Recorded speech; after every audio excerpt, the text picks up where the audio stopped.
Welcome to World Shared Practice Forum. I'm Dr. Jeff Burns, Chief of Critical Care at Boston Children's Hospital and Harvard Medical School. We're very pleased to have with us today Dr. Thomas Shanley. Dr. Shanley is the Chair and Professor of Pediatrics at the Lurie Children's Hospital and Northwestern Medical School. He's also the Chief Research Officer at the Manny Research Center, all in Chicago, Illinois. Tom, welcome. Thanks, Jeff. It's a real delight to be here. Tom, you're known in our community for decades of NIH-sponsored research on inflammatory mediators in lung injury and in sepsis. For the last 2 years, you have a new role. You are the senior physician at one of the premier children's hospitals in the United States, the Lurie Children's Hospital in Chicago. And with that lens, you now have more than just the biology that you've always brought to our field in applications of patient care, but you have a new lens on quality and how to achieve optimal outcomes as part of your daily obligation to your hospital. Can you take us through how you're approaching this and what we should know and what colleagues around the world should know about this?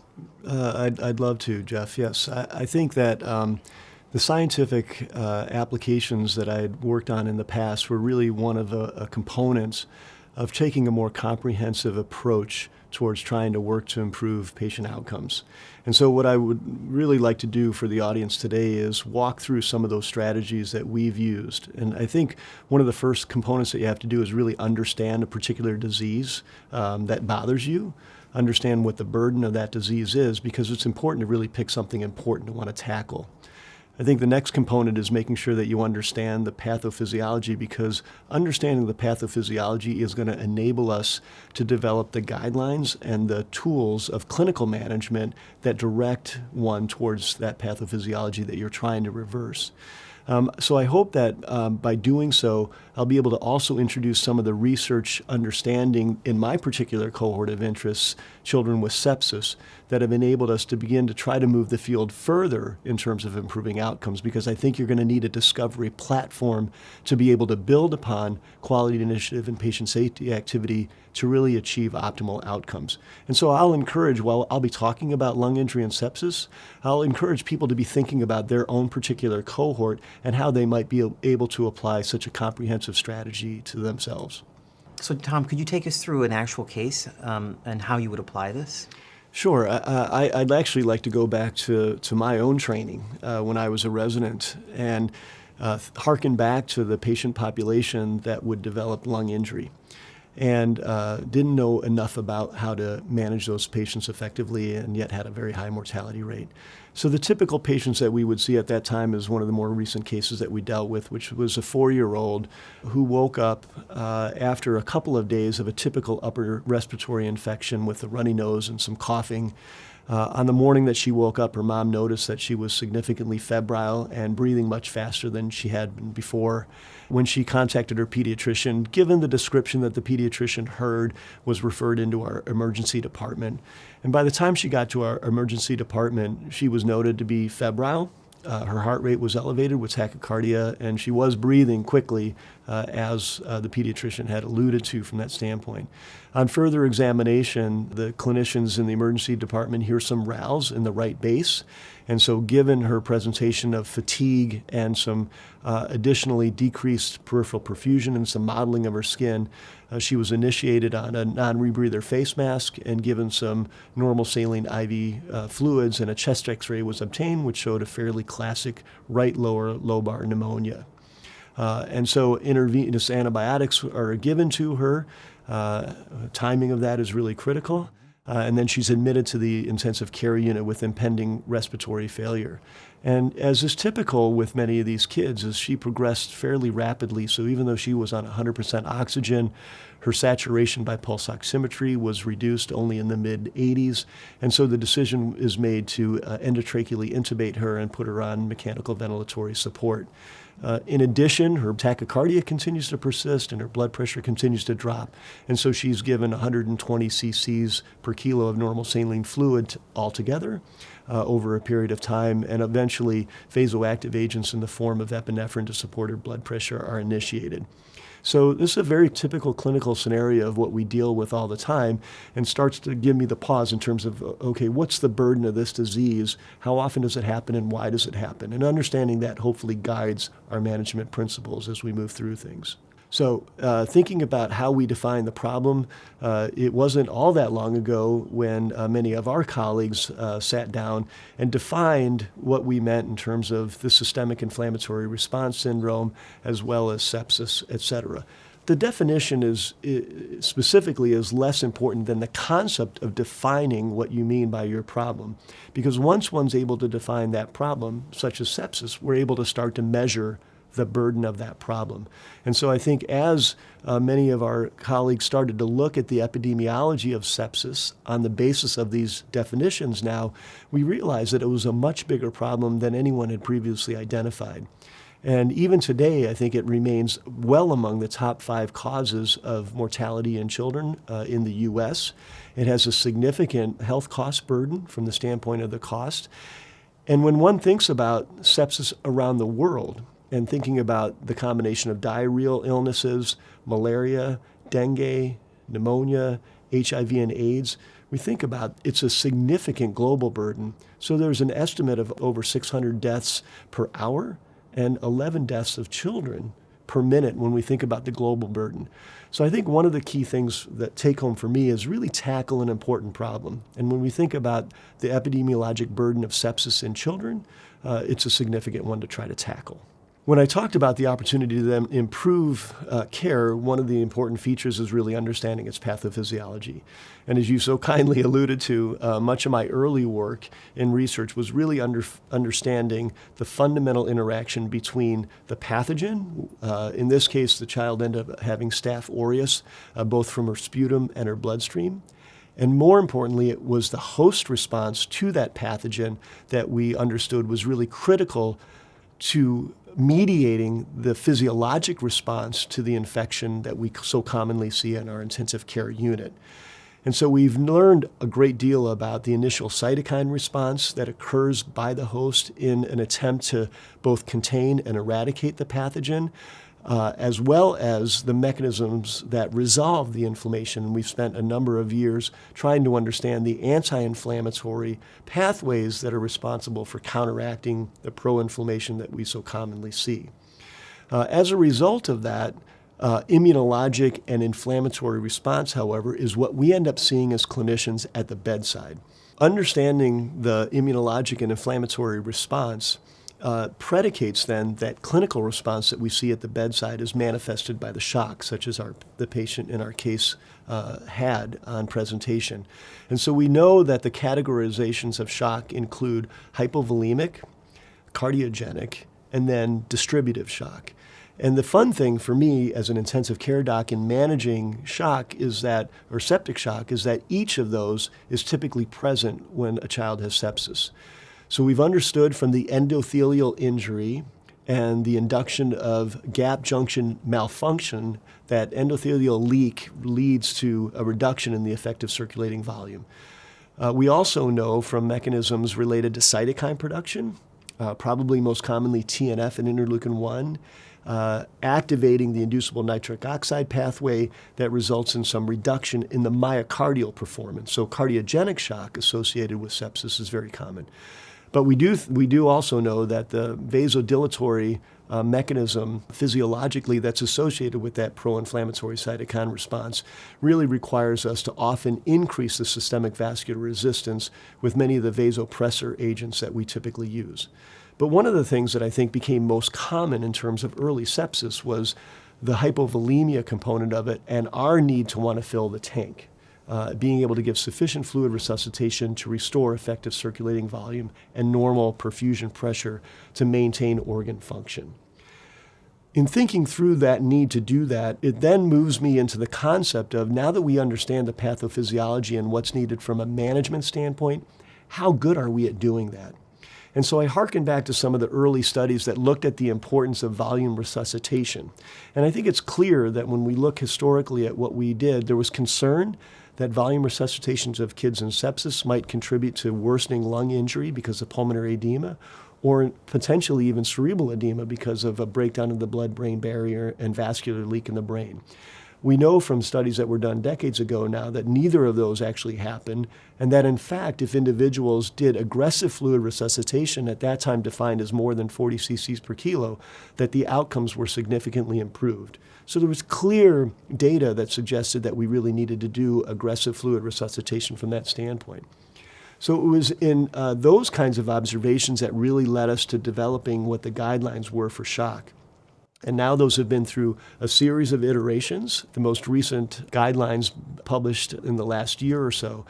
And I think one of the things is that it always predicates early recognition and early fluid resuscitation as the first key step on that. So one of the things that I think is important is when we say or develop guidelines that predicate what the best practice should be, are we sure that we're doing that overall from that standpoint? And one of the things that I think has been interesting is try to look at how often people are following the typical guidelines for fluid resuscitation. And I would pause here for a second, Jeff, and center people around what I describe as the iterative cycle of discovery and the necessary components to really move things from bench to the bedside to population understanding to implementation, and then really circling back in terms of population-based observations to ask the next question at the bench to bedside. I describe this as an iterative cycle of discovery.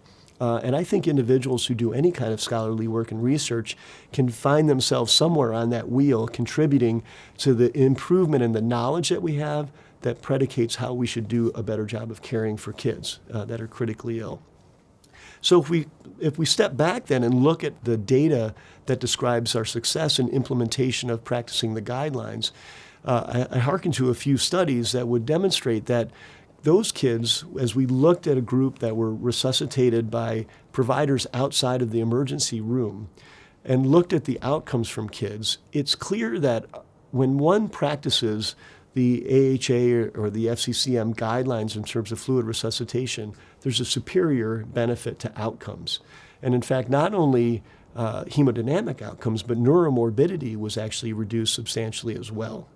And so we know that resuscitation that's done according to the guidelines has a significant odds ratio improvement in terms of reducing mortality. And in fact, when one's successful in achieving that resuscitation, there's a significant improvement in outcomes from that standpoint. Unfortunately, not everyone does that. And so I think it's up to us to continue to arm the community with this information, as well as making sure that there's systems put in place that look at how we do in terms of following each of the guidelines. In addition, when we think about sepsis and the effect on the myocardium, I think very old hemodynamic data, which we actually haven't redone in a long time, it would be fascinating to see if the same hemodynamic profiles in sepsis exist as they used to. If we think about the patient cohort with the highest mortality rate, we know that they were characterized by both a low cardiac index, suggestive of myocardial depression, but interestingly and unexpectedly, a higher systemic vascular resistance. And so when one understood that physiology and one can detect that clinically at the bedside, now we know that our management should involve not just inotropic support and being sure that we've got a stable blood pressure, but eventually as well introducing perhaps after load reduction. And now that it really begins to harken back to the study where we looked at the implication of milrinone in pediatric sepsis. And that makes sense to us, understanding that not only would milrinone give a good inotropic effect, but under the right circumstances with stable blood pressure and perfusion, that adding that component of afterload reduction may in fact give better perfusion and has been associated with improved cardiac index and a less systemic vascular resistance. So again, I use those as examples in terms of how it should predicate the management by understanding the physiology that's going on from our kids. And I think it's really important. Often folks don't think about these guidelines in a comprehensive way as having an impact on what we manage. And unfortunately, while there's not a lot of pediatric data I would point out to our audience a lot of the adult data that has looked at the trends of mortality in sepsis over time, which has actually been reduced. And it's really been reduced without not a lot of new therapeutic targets per se, but really just the impact of figuring out a bundle of how to apply the appropriate management for a patient with sepsis given their current physiologic state. And so I think if one were to look at some interesting data of the adoption of compliance to guidelines that improves over time, and then the subsequent improvement in terms of mortality over time, there's really a direct linear correlation between those two things. So I would argue that while no one often likes to be maybe pigeonholed or given a cookbook in terms of specific management, I think the guidelines that are based on physiologic principles and then are applied in that correct context can have a significant improvement in mortality and our overall outcomes. I'd like to pause now and ask our colleagues around the world a question. In your response, could you please first state your city and country location? And the question is this: do you follow an evidence-based clinical practice guideline in the management of children with sepsis in your intensive care unit? I'd like to follow with a second question. If you do follow a clinical practice guideline in your pediatric intensive care unit, can you tell us which national or international guideline for the treatment of a child in septic shock that you follow? We're back now with Dr. Tom Shanley. Tom, that's a wonderful overview because your emphasis is on good processes will drive good outcomes. And those good processes have to be predicated on understanding the physiology of the disease in order to understand how to manage it, and guidelines reduce variability, and that is often the most effective way to drive good processes, which will then drive good outcomes. But I suspect that this case continue to evolve in the pediatric ICU environment. How can we think about that, driving good processes in the pediatric ICU to improve outcomes? Right, Jeff. So, as you're alluding to, there is more to the case than initially presented. So, while in the initial few days after stabilization, the child starts to demonstrate some improvement, and we were on the way, had weaned off of vasoactive agents, on the way of weaning down on the FiO2 and PEEP, a day 5 into her illness, there was a sudden exacerbation. She required additional fluid resuscitation for some hypotension. We had to reinduce some vasoactive support. And in fact, on chest x-ray, she has a further development of pulmonary edema that was all associated with a febrile, recurrence of a febrile episode.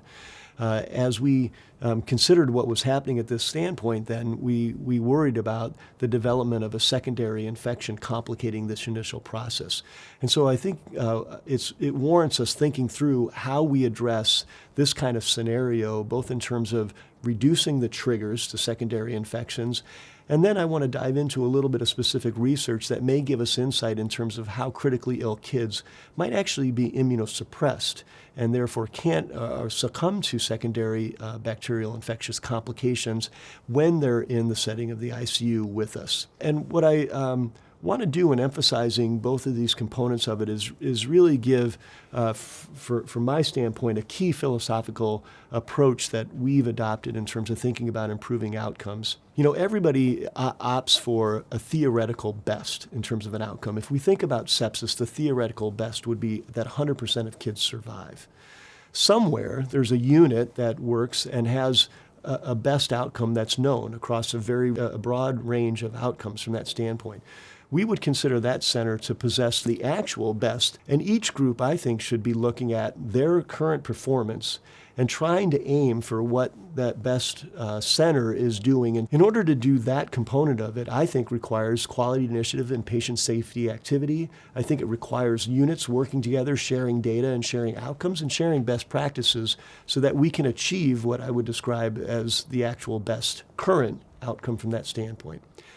In addition to that, when we think about the noise that's around outcomes because of variations in practice, if your quality and patient safety activity is able to reduce that variation and reduce the noise, when we start to do interventional trials on top of that, the likelihood of us being able to see a beneficial effect will be greatly enhanced by reducing the variation of noise around that signal.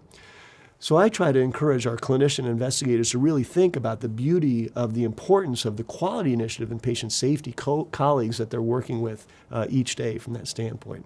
Now, for us to be able to move from the actual best that single center is achieving to the theoretical best of having every kid survive with sepsis, that really requires a translational research platform and a discovery platform.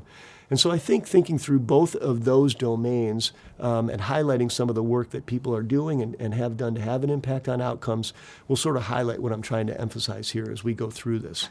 So for example, the first thing is reducing a potential trigger to an exacerbation of clinical worsening from that standpoint. And so I think about the clinical quality initiatives related to reducing bloodstream infections.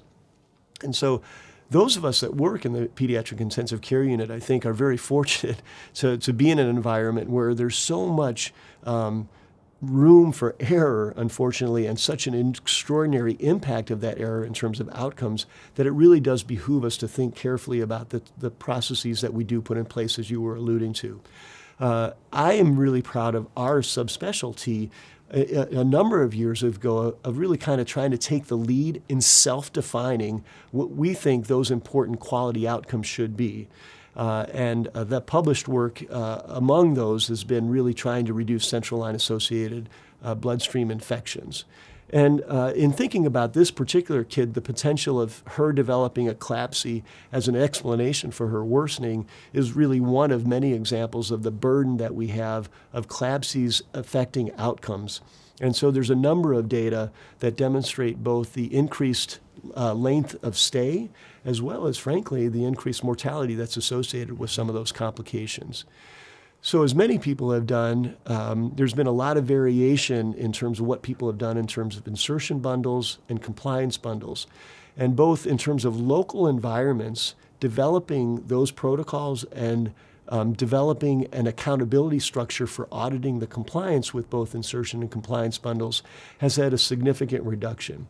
We have data from our own center, but I think even more impressive is really data from the national initiative in which we've seen a significant reduction, which really has saved kids' lives. When you look at the predictability of the lives that have been saved and the return on investment of this program in terms of avoidance of healthcare cost, it's been a real substantial success story. And I think we need to continue to think about how we do that for many of the infectious complications, whether it be CAUTI or VAP, and our ongoing tackling of the CLABSI challenge, that we continue to work and do that aspect of it.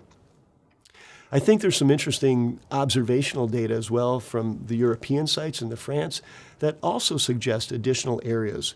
We know that delay in recognition of disease, delay in sepsis recognition being a common one, is associated for worsening morbidity and longer lengths of stay in French intensive care units. Often an underestimate of the disease is associated with worsening outcomes because of a lack of early and attentive management from that standpoint. So I think it behooves us to always be thinking about the observations that we're making in the intensive care unit, tracking our quality outcomes effectively, sharing our best practices as a community, and understanding how we continue to use that platform to improve our outcomes. I'd like to turn now and ask our colleagues around the world a question. In your response, could you please first state your city and country location? And the question is this. Dr. Shanley has just described the importance of implementation of evidence-based guidelines and the need to try to reduce variation around the implementation of those guidelines. In your intensive care unit, what are the common reasons for variability in implementation of evidence-based guidelines? We're back now with Dr. Tom Shanley. Tom, I wonder if we could now address something that I know you well recognize, that these are methodical steps to prevent harm from our treatments to the critically ill child. But your decades of research, of course, were about the discovery of therapies to help improve critically ill children from whatever disorder they were suffering from, but in particular your research was in sepsis. Can we move into that domain and how you think about that? Sure, because I think while we want to try to think we can control many of the processes that we do and that subsequently improve outcomes, I think we also have to acknowledge that there's a lot of complex biology that remains at play in kids with sepsis that we don't fully understand. And so I think some of the observations that we've tried to make have started to give a little bit of insight in terms of what those mechanisms may be, and in fact, maybe what some new therapeutic options might be identified from that standpoint. So I think one of the questions that we began asking is what happens to the patients that happen to survive their sepsis, and what do they progress to from that standpoint? And I would pause there for just a second and just remind our audience and viewers that thinking through and paying attention to their outcomes in whatever their cohort is often may possess some signals there that we might otherwise have paid attention to. So while we traditionally look at 28-day mortality, for example, in terms of sepsis outcomes, only by extending out our observation of a cohort over time did we recognize that there were, in fact, a number of deaths that were occurring beyond the 28 days, and in fact, beyond patients' initial survival of the sentinel event and subsequent discharge to home, recoming in, though, with a second recrudescence of an inflammatory state and sometimes death. Now, to be fair, when we've looked at that late outcome data, there really have been a series of tiers of the types of patients. Those with cancer, first of all, because obviously children that come in with cancer and sepsis, even if they survive their first bout, their likelihood of surviving secondary bouts of sepsis with their cancer, or even surviving their cancer, perhaps over the next year, is one of the common causes that affect and impact our mortality there. In addition, beyond cancer, there are a number of comorbidities, whether they be technologically dependent children or children with other types of chronic illnesses, and we know that they're going to be at a much higher risk. But in fact, when we looked overall at the cohort that had neither cancer nor other comorbidities, there still was a signal there that many of these kids ended up being readmitted to the hospital, many of them with a higher rate of typical mortality than would be predicted. And so it raised, again, our suspicion that there was, for some reason, a biologic change in terms of the host's response after they had survived a sepsis insult.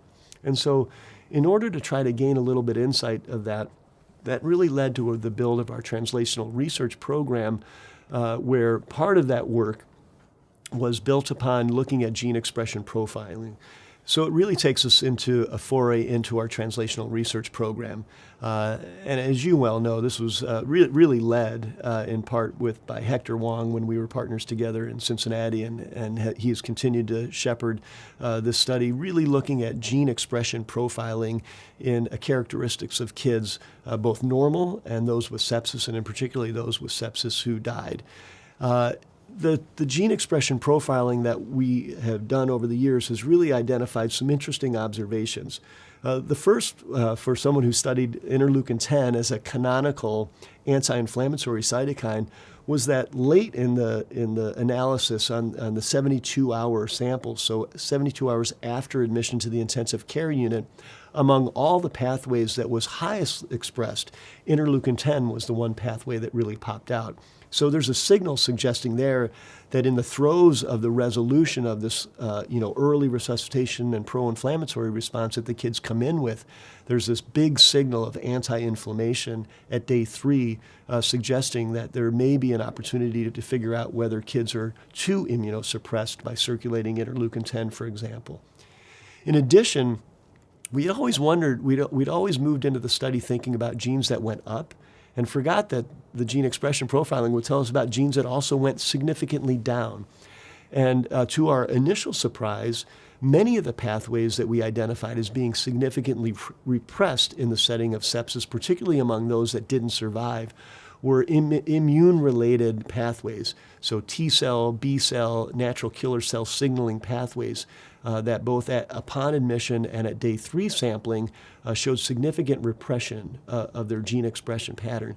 So I would say that much of the genomic insight that we gained from this profiling was that not only were there canonical pro-inflammatory cytokine pathways that were elevated, as one would predict, and it provided nice biologic plausibility of the approach that we took, But in these same patients, there were significantly elevated anti-inflammatory pathways like interleukin-10 and significant repression of immune-related gene pathways.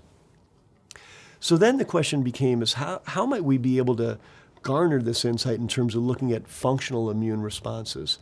And as we began to look across not just sepsis, but other diseases, that we started to continue to see the signal of increased anti-inflammation and decreased functional immune responsiveness. Classically, the hyporesponsiveness is measured in a couple of ways. The canonical functional response is usually taking whole blood and inoculating that whole blood in endotoxin-containing fluid and looking for a TNF response that's measurable from that standpoint. A normal response, meaning that the blood cells are responding to a typical pathogen marker like endotoxin and responding therefore with TNF. The other way is looking at the expression of HLA-DR on circulating monocytes as a marker of differentiation. So when that is reduced in circulating cells, we know that there's a de-differentiation and typically a lack of responsiveness of those circulating immune cells. So we've looked in cardiopulmonary bypass and have been able to show that the highest risk patients are those that have a reduced functional response to LPS, at the same time having an increased expression of interleukin-10. When others, Dr. Hall at Nationwide Children's, has looked at the occurrence of nosocomial infections in children with multiple organ function.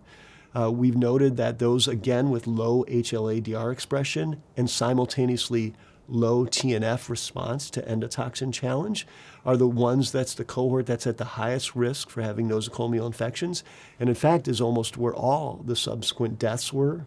And even looking at flu, and I know Dr. Randolph here at Boston Children's, working with Dr. Hall, had looked at this endotoxin response in influenza and seen in those patients, compared to normal controls, have a significantly reduced response again to LPS. And in fact, those children that died from their influenza have a significantly reduced expression from that standpoint.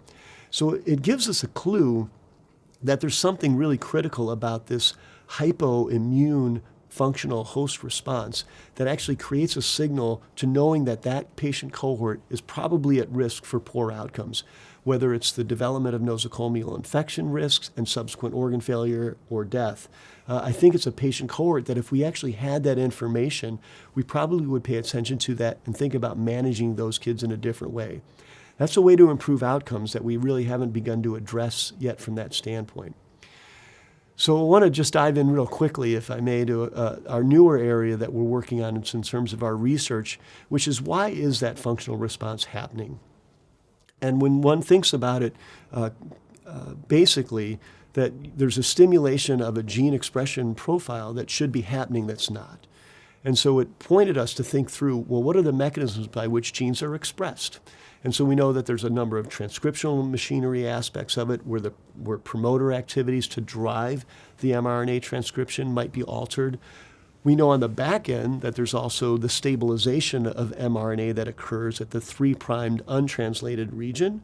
And so we do know that there are some mechanisms that affects that. One of the newer areas that I think affects clearly gene expression are epigenetics. And the 3 common mechanisms by which there's epigenetic modifications include the methylation of the DNA directly, which affects the binding of the transcriptional machinery to drive gene expression. One of the areas that we've focused on in specific are histone modifications. And we know that these proteins, these histone proteins that the DNA is coiled around, can have post-translational modifications occur to them. The particular modifications that we've looked at are methylation. And certain methylations of the components of those proteins can either change the chromatin structure such that there's a sort of a tighter coiling, and therefore the transcriptional machinery can't get to that promoter region to drive transcription. We consider those gene-off signatures. And we know that other methylations or other post-histone modifications change the chromatin structure to really open it up and therefore enable actually accelerated access of the transcriptional machinery to really drive transcription. So we, in the work, have hypothesized that there may be epigenetic modifications that are occurring that influence this gene expression response to endotoxin to alter it. And so in some of the work, exciting work that came out of the genome profiling in the kids with sepsis, it was interesting that there was a signal there of overexpression of many of the molecules that are responsible for the gene repression machinery. And so I think even in our early work from the sepsis study, there's a suggestion that maybe the activation of this gene off signature might be responsible for the attenuation of the response. So we continue to do those mechanistic studies to understand whether it's modifiable. And since there's so many new molecules that are being developed to attenuate epigenetic machinery, where I used to be able to answer the question, or had to answer the question, that I wasn't sure whether we'd even be able to modify epigenetics, I think increasingly with the work that's going on in cancer and other areas of biomedical science, I think the hope of being able to do targeted epigenetic modification therapeutically is really there. Tom, it's a fascinating overview. You just bundled together complex science in about 5 minutes. But I have to challenge you a little bit. You and I both know that the promise of manipulating the immune response in just the right way has been with us for almost 2 decades now. And I well remember, as you do, the NIH-funded RCTs. We're going to block TNF-alpha, we're going to block IL-6, IL-1, all negative studies. Are we finally getting closer to translating the wonderful science that you just described into a therapy that you and I are going to be giving in the next couple of years to a child in septic shock? Well, I hope so. And I would highlight maybe a couple of emerging technical platforms that I would hope would help us. So one is getting back to this concept of measuring the functional response. As you know, the traditional response that I've been referring to is taking some blood, sticking it into a test tube with endotoxin, waiting for 4 hours for that to incubate, then taking that supernatant off, doing another ELISA over a few hours. And so the concept of actually being able to maybe have that functional immune response in near real time hasn't been available to us. One of the most exciting parts of the last phase of my research career has been partnering with engineers to try to look at solutions and technical platform solutions to be able to give us this kind of information to the clinicians at the bedside, both in terms of affecting management and then getting to your important point, I think, in terms of stratifying patients more effectively for better clinical trial design. So the work that we've been developing has been trying to essentially do that immune phenotyping aspect of it, but to do it on a microfluidic chip. So in partnership with engineers, we continue to work on and automate a process whereby with very little amounts of blood, so microliter amounts of blood that can be introduced into a microfluidic chip, we can create some antibody incubation to isolate whatever cell type you may be interested in. So for example, anti-CD14 to trap CD14 monocytes. Within the microfluidic environment, through another channel, we're able to then introduce endotoxin and stimulate the cells. We know that for a normal functional response, we only need to do that for about 2 hours. And then we would be able to measure the functional cellular response in terms of TNF with perhaps a newer platform. So the additional component that we've been working with the engineers is called localized plasmon surface resonance imaging. And to be able to use that technology, we've been able to demonstrate that if you, whatever analyte you may be interested in, and as long as there's an antibody or perhaps an aptamer that's available to pick up that analyte, it's easy to actually bond those to gold plates. Once you're able to do that, the analyte binding can create a spectral shift based on just the size of the shift that occurs because of the binding of the analyte. And what we've been able to demonstrate is that there's very little cross-reactivity. We've tested this with 6 of the typical cytokines that would be important to sort of measure in sepsis, including TNF, so that we can do this for the functional immune response component of it. Perhaps maybe most exciting is that in order for the signal to reach equilibrium, in other words, give us the maximal signal whereby we now have a quantifiable measurement, really takes 35 minutes. So if you start to think about the implications of that, if we go back to the genomic expression profiling work where Dr. Wong has published on the Persevere biomarkers, a set of 5 markers that really predict increased mortality up to 40% or more versus a negative predictive value of 0 mortality.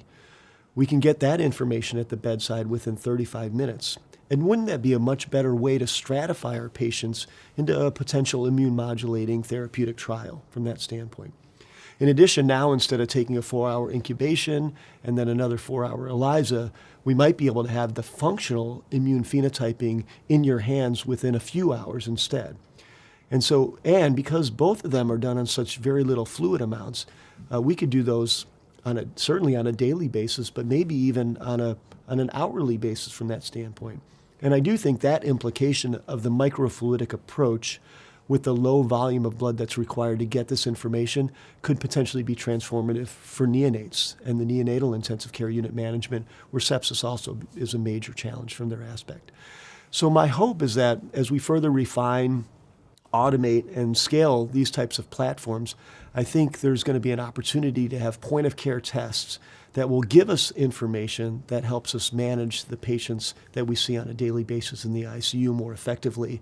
And that's the kind of contribution we hope to improving outcomes that these types of platforms are able to do. I do want to just reemphasize that it's a partnership with engineering. And I think anybody who might be thinking about a problem that they have clinically and is looking for a good partner to try to solve those, engineers are really good problem solvers. And we probably should get together with them more often in our setting to look for ways to utilize that partnership to further advance what we do in terms of improving outcomes overall. So that's really a summary of what I think are the new opportunities from the standpoint of platforms that we're building. I'd like to pause now and ask another question to our colleagues around the world. In your response, could you please state your country and city location? And the question is this: if we imagine a platform to measure inflammatory biomarkers, as Dr. Shanley has just described, which patient population besides those with children with septic shock might you use it on in your pediatric intensive care unit? We're back now with Dr. Shanley. Tom, that's a promising and exciting intervention to imagine. As you said, to know in 35 minutes how to stratify the risk profile of this patient with sepsis and to overcome, one RCT that bundles everyone together. Right. Can I ask you this? You've been visiting Professor here over the last several days, and I've been having you speak to our fellows. And you said something yesterday about a question that I asked you related to where's the translational science to help us further understand immune regulation? Where is it likely to come from? Right. Could you touch on that? Certainly the great work of Hector Wong and yourself and others like you is doing the job. Right. It's helping us understand. But you also pointed to another highly promising field. Yeah, I think it's unlikely at this stage, with the information and the numbers and the approach that we have, to think that we're going to restudy a lot of sepsis trials, particularly in pediatrics.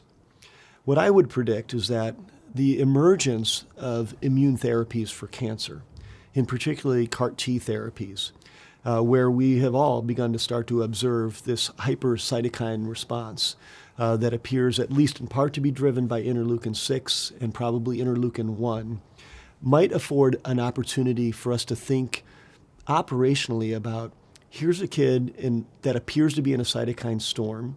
If it's related to that in CAR-T, let's measure the IL-6. Let's measure the IL-1 at the bedside, make sure it's elevated, and therefore know that we're giving the inhibitors to these two agents, which are both clinically available to use now, to be able to attenuate the inflammation.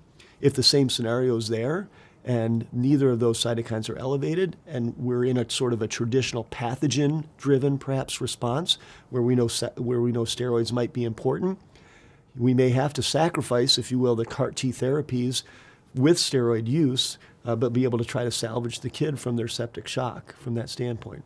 So I would suggest and submit that perhaps cancer immune therapy contexts is going to be one in which using these kinds of platforms to give clinicians that bedside information where we have approved therapies to be able to modify the immune system in the right way starts to get people confident in our ability to maybe scale that kind of approach to other diseases where we may not know quite as much in terms of guidelines. Be that sepsis, be that perhaps post-cardiopulmonary bypass aspects of it. So that would be my prediction in terms of where I think the future may be in terms of immune modulating therapies.